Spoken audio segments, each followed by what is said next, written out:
Welcome to the Malt Miller YouTube channel, Homebrewers. In this video, Martin and I are going to be brewing up two of our Brew Day in a Box all grain recipe kits.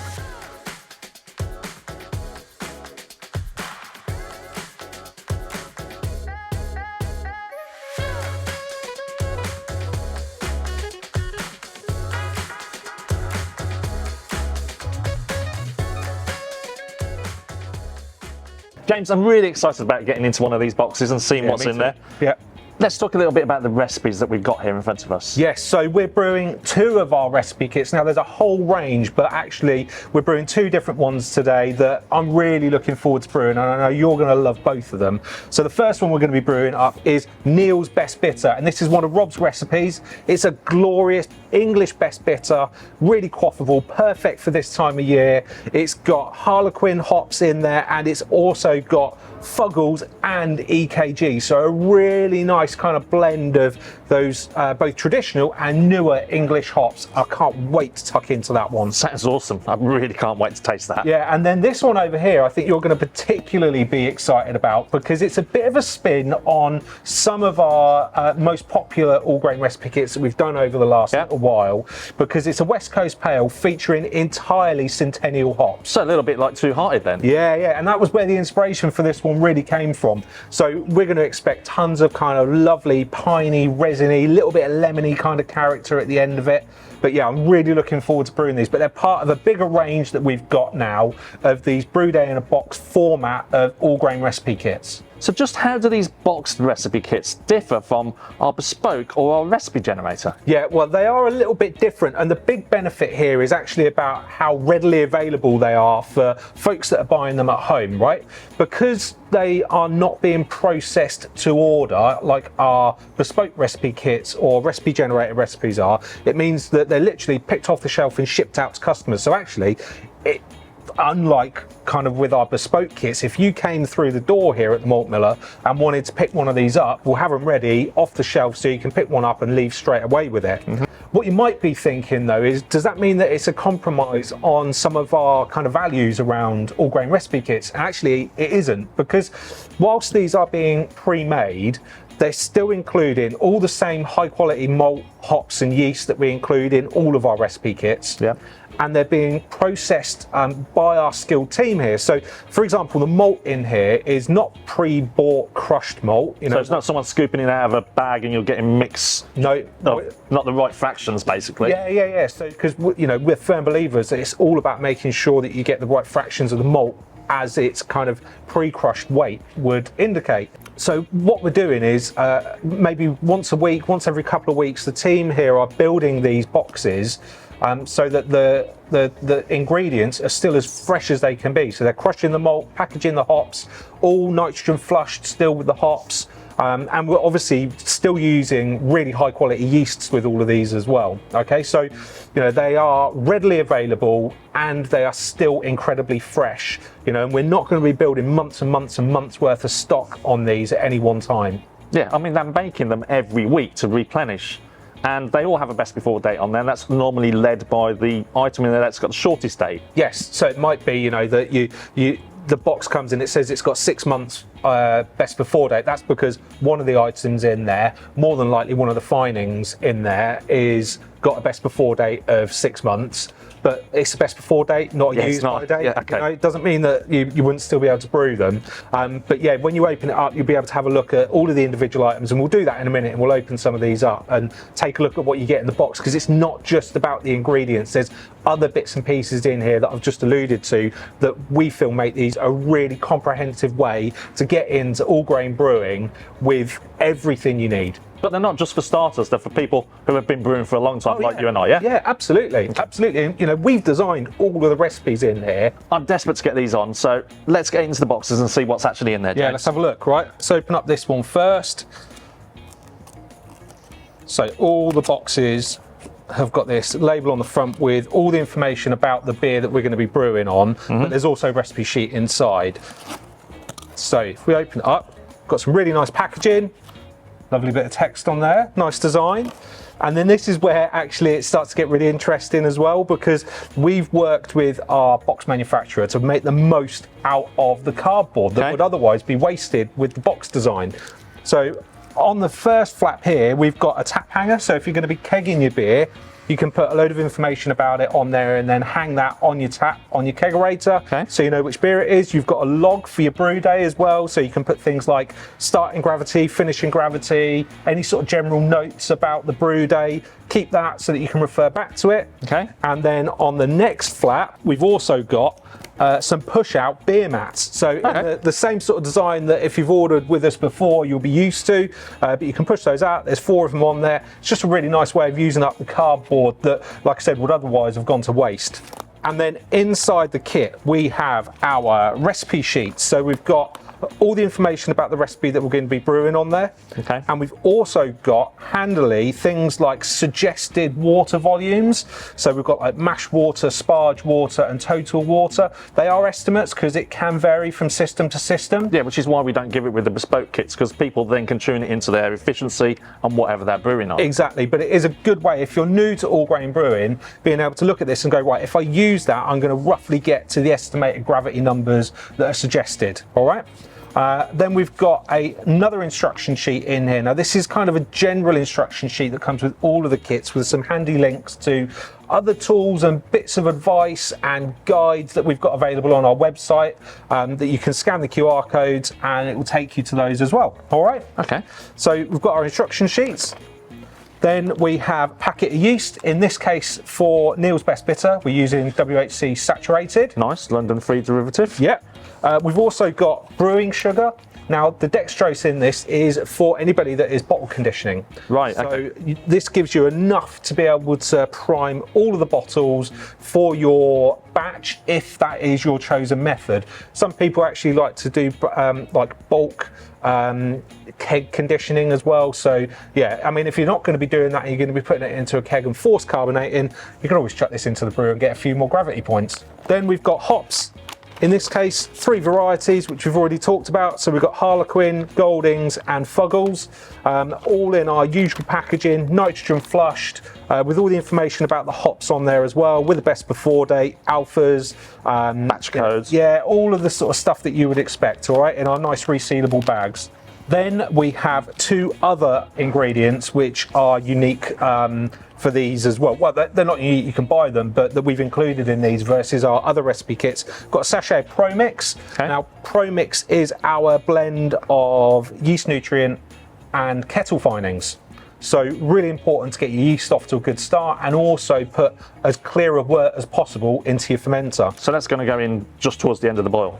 And then we've also got a pouch, a vial of Brewzilla. Now, this isn't included in all of the styles because actually we've got some hazy pales in the range, which, you know, you don't necessarily need to do further finings before packaging. But in this case, like in a Best Bitter or a West Coast or some of the lagers, having that, and it's a single dose, it's exactly the right amount for this recipe.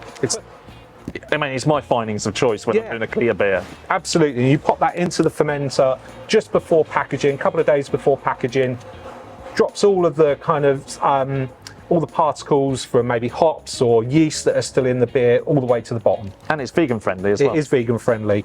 And then you have your awesome bag of freshly crushed malt for the recipe. Now, in most cases, it's a single bag, but there might be some in the future that have a couple of bags, depending on the recipe and what it calls for.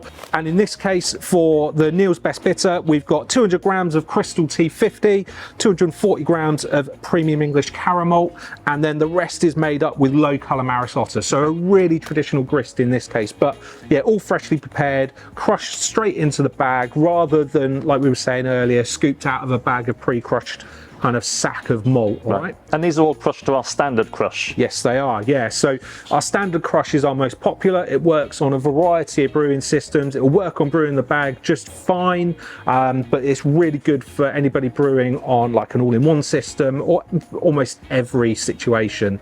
So that's why we've gone with standard crush on all of these kits. Okay. Right, so I'll just pop all my bits back in here for this kit. And then in your kit, it would be, you know, we'll take a look in that in a minute, but you know, it's going to be almost identical in your one, just with obviously a different mix of the ingredients. Yeah. So we've got 2 recipe kits, Martin. There's 2 of us. Which one do you want to brew? I quite fancy doing the best bitter. Oh, I thought you were going to go for the West Coast. No, I thought that might be a bit too predictable. Okay, well, I'll brew the West Coast. You can brew the Neale's Best Bitter. What are we going to use today? Because, you know, we do have a bit of a playground here in terms of equipment. What are we going to do to brew on? I want to try and be a little bit different today. Step away from Grainfather. I think I'd quite like to do Boil-In-A-Bag with a kettle. Okay, yeah, nice and simple, right? Yeah. And we've proved recently in our Guinness video that you can brew excellent beer on that setup. So yeah, that'd be really nice. I think I'm going to try and keep it a bit more simple as well and do full volume, so no sparging. So, you know, if you're just at home and you've only got one vessel, easy to brew. Yeah, absolutely. And this would lend itself really nicely to that. I'm going to use a BrewZilla for the West Coast Pale then. Awesome. You know, it's a really nice kind of way to get into an all-in-one brewing system.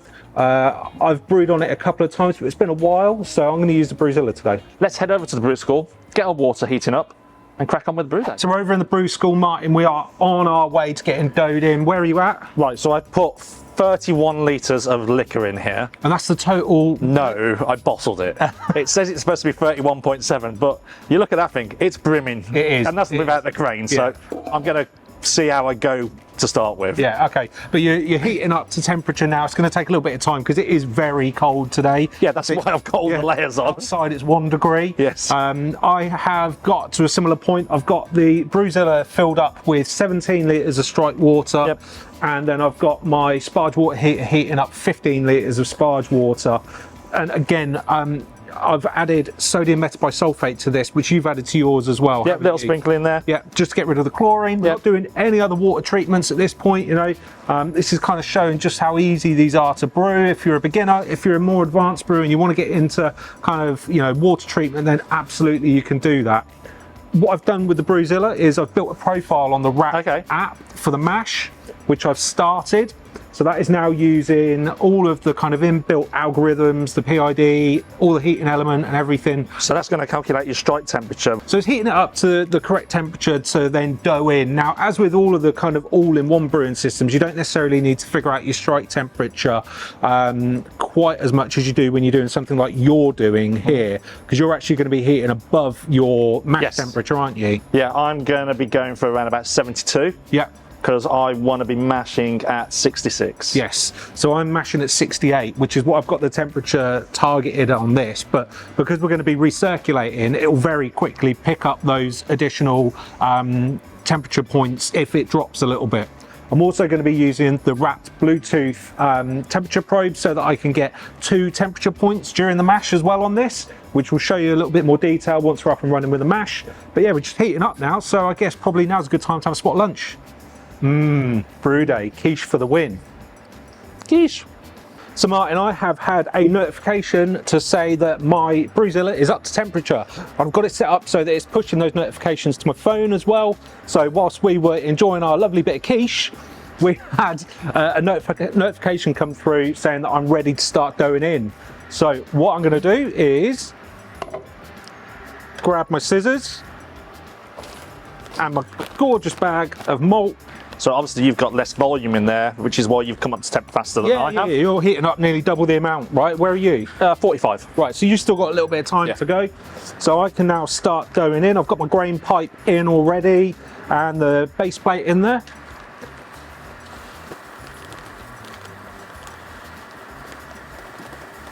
So I'm going to do this in like 3 stages, get like a third of the malt in to begin with, give it a really good stir, and then move on to the next lot.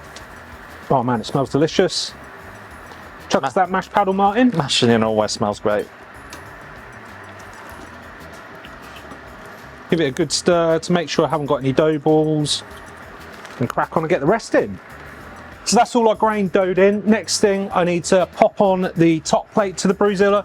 That just keeps the kind of mash bed set, but also it's got a hole in the center, which is where we're going to put the temperature probe, okay?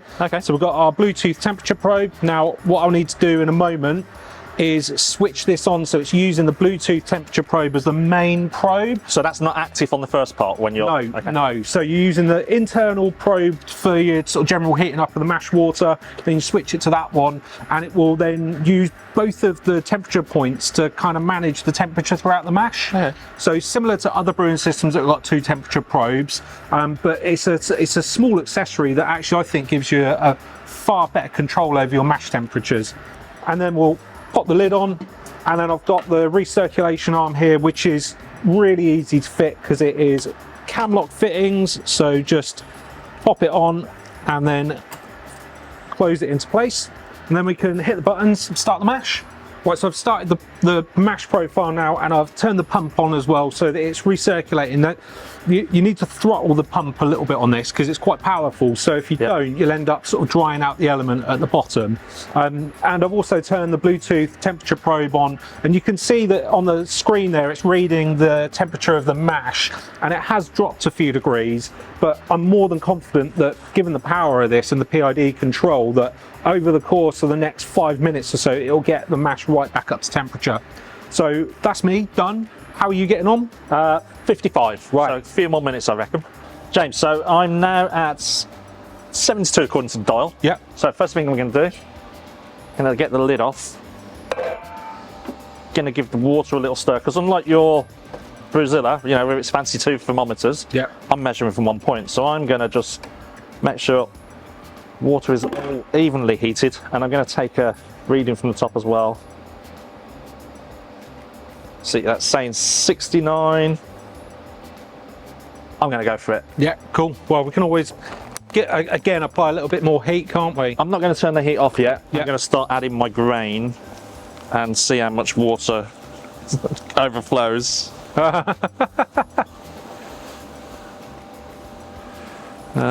Ooh. We're right at the cusp there, and you've only got half of it in. Not even that much. This is bringing back lots of old memories of doing Brew-In-A-Bag. This is not going well. I'm not sure this is all going to fit in, Martin. I don't think it is, James. Okay, so what you're going to do, you're going to drain out a little bit of the liquor from the bottom, yeah? Certainly am. Otherwise I've got no room for the grain. That's a little bit better. Go on and get some more grain in.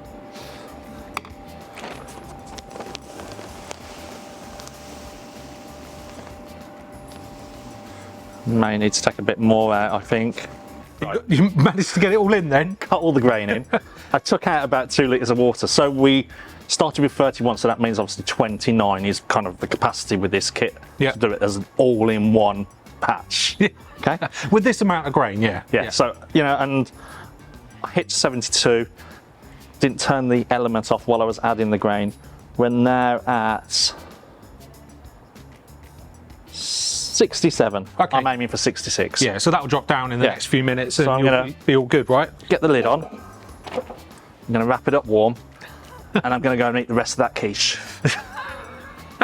Well, I'm just keeping an eye on the BrewZilla. I'm actually just playing around with the pump settings and the valve just to make sure that I maintain kind of liquid at the bottom and liquid at the top, and that the mash is recirculating but not drying out on the element underneath. And just keeping an eye on the temperature as well, because I've kind of overshot my mash temperature a little bit. But hey, it's homebrewing. These things happen, right? Yeah, you have to adapt. You have to learn as you go. We're done, aren't we? Both of us have completed our mash and our mash out. Both done. Yep. So we need to lift the grain basket out of yours and out of mine. I need to do a sparge. You don't. No, although I need to put in that liquor that I had to take out. That's true, yeah.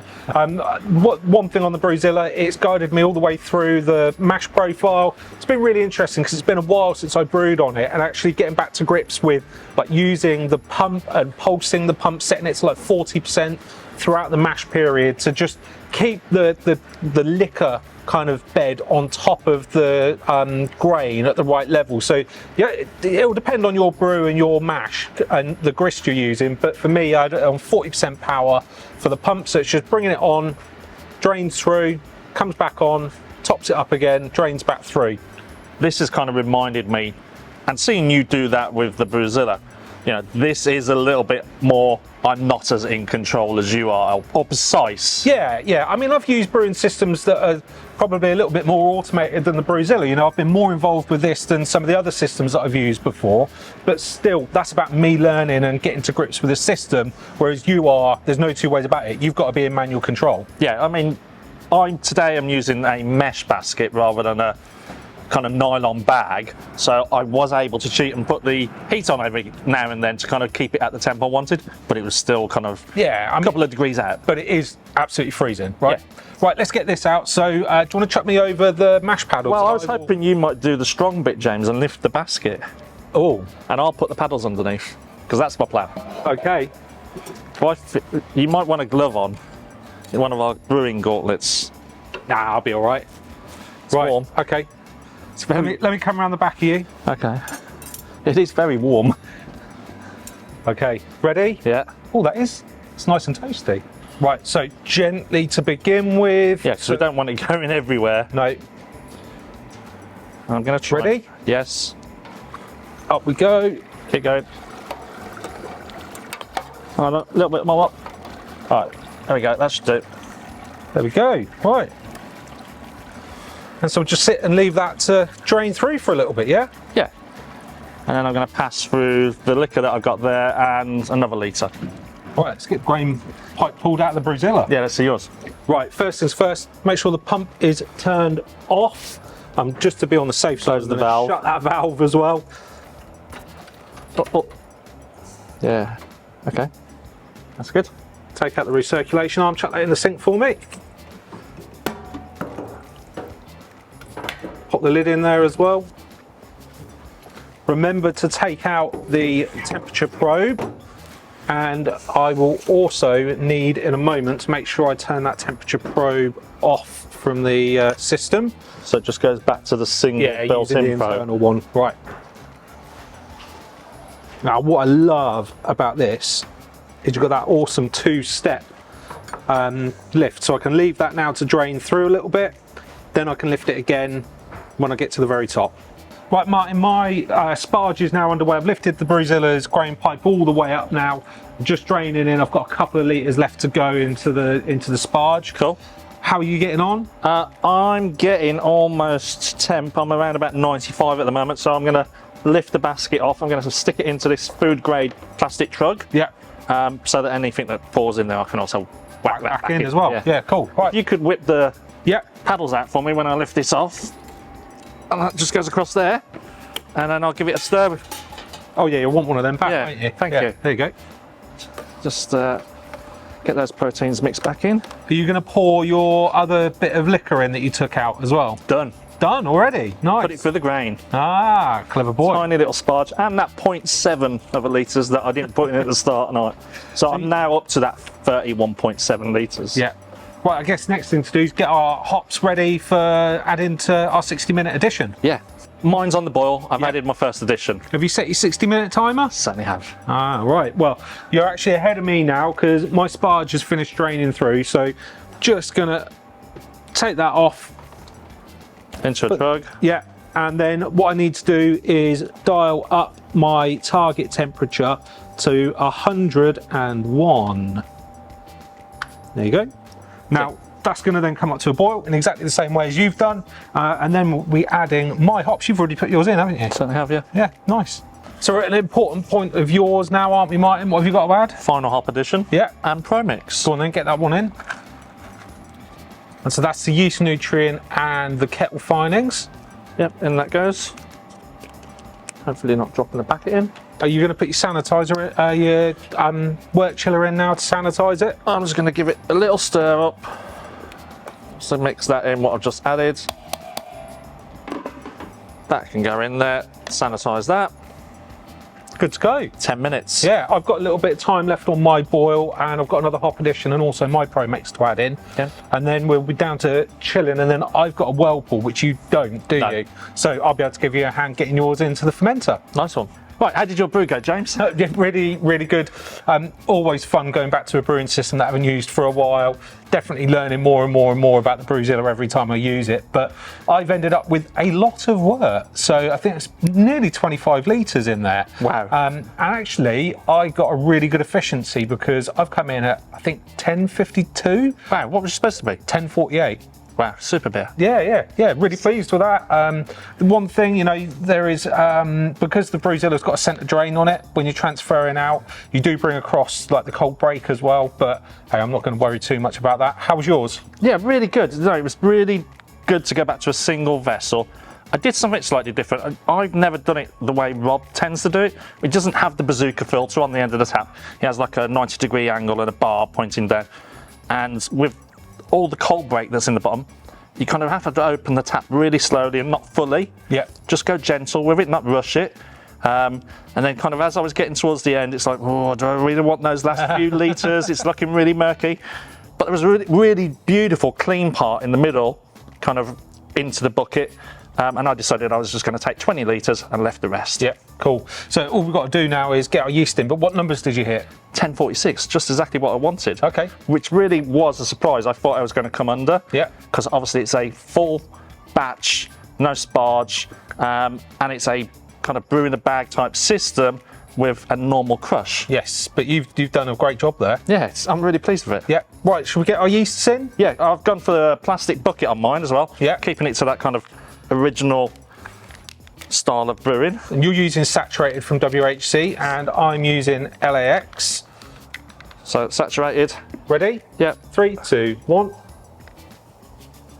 There we go. I am not going to do mine up because I'm actually going to put the hop bong on top of this. Yeah. Because I've got a 50-gram dry hop, sorry, a 30-gram dry hop to add at the end of fermentation. So I'm going to add the hop bong to this in a minute once we've hooked them all up to our heat mats and everything. Well, there's my dry hop ready to go, so I'm going to whack that in the fridge. This I'm going to pop onto a heat mat. Yeah.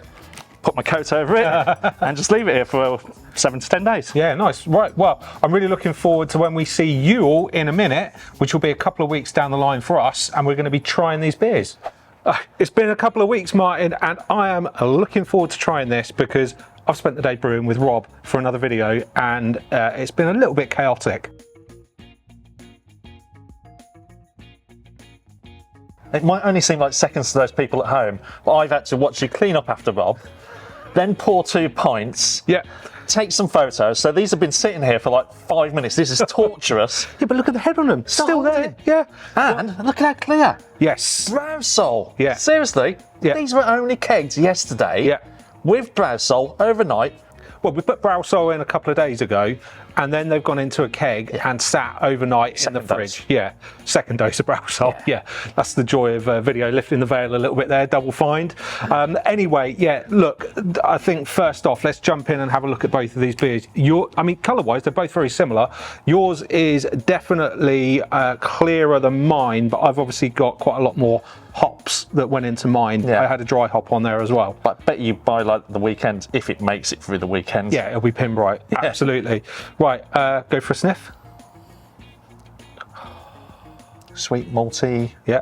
caramel, bit of hedgerow-iness to it. Yeah, exactly what you want from a best bitter. Yeah. Mine is malty, but also like subtle lemony hop character, which again from the Centennial I would expect. Right, cheers, mate. I've been looking forward to this today. Well earned. Yeah.